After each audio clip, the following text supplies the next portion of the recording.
Right. All right. So he begins by saying, let's get our definitions straight, right? I'm talking about Christian theism, not some general concept which is incoherent and ambiguous with regard to God, whatever that means, right? Says that's not what I'm talking about. I'm talking about the Christian God. And he doesn't want to defend some, amorphous God concept that's out there somewhere, right? All right, then next what he says is he talks about what the debate is and isn't about. And so he's going to give us some ideas of what the debate isn't about first, right? Mhm. What it isn't about. And he says he wants to observe that, and we should indicate, he says that just what is and is not the issue at the debate, and on the basis of which he hopes to consider the debate. He says it must be made clear that he's not debating about that he is debating about philosophical systems. So he's debating about philosophical systems, he tells us, and not the people who adhere to or profess the philosophical systems.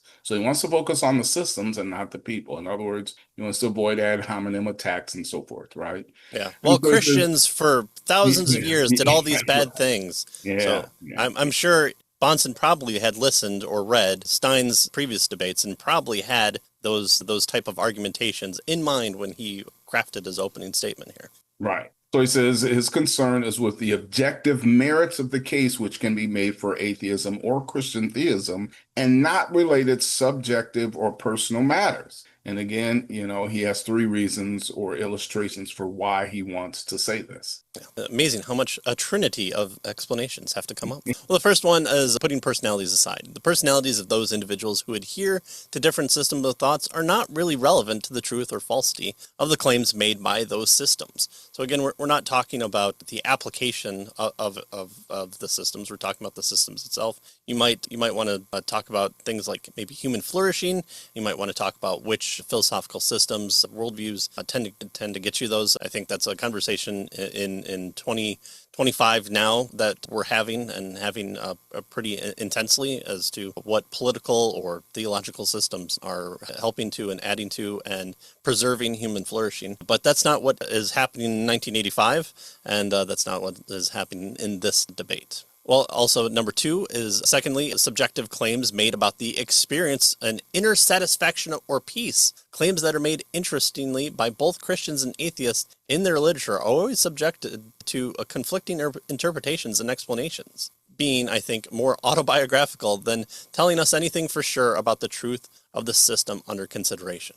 So this isn't like, well, I'm not convinced of these things. Well, congratulations, you're not convinced. Great point you like, what do we do with this? This isn't to convince you from beating over the head and those type of debates. They only happen in movies. You only have the person at the end of the debate just utterly flabbergasted, and his entire world is entirely made up. So I think of the end of The Fountainhead with the two big debaters, with Rourke and his antagonist, and he just makes the perfect case for it and silences the crowd and his opponent. That doesn't quite happen, and so what do we take away from this? It's not to have this personal declaration, but it's to us to consider whether these systems in place, which one offers the better and more complete explanation. Right. All right. So he's given us then these three, reasons here why he doesn't want to focus on individuals or people, right? So first of all, personalities aside, he doesn't,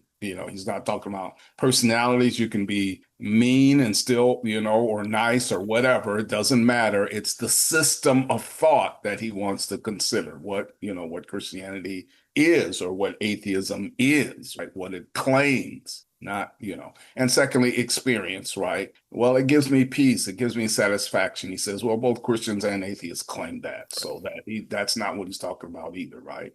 He's talking about, again, the system of thought. And thirdly, he says actions aside. The issue is not whether atheists or professing Christians have ever done anything undesirable or morally unacceptable. That's not the issue, right? It's not your actions. The question is not whether adherents of these systems have lived spotless lives, he tells us, but whether atheism or Christian theism as a philosophical system are objectively true. So again, he's nailing home what he's talking about here, right? And so he will be defending Christian theism, and he says he will be defending it as a philosophical system. Yeah. So this is Bonson really shoring up the avenue of travel. He really is defining the boundaries for it. He's giving acknowledgments, but also saying that's not what the debate is, and who cares? We're not talking about that specifically. He's really honing it in, and when we see Stein's opening statement, we'll see why that was important to the nature of this debate. That really again set the stage for why this is called the Great Debate. All right, so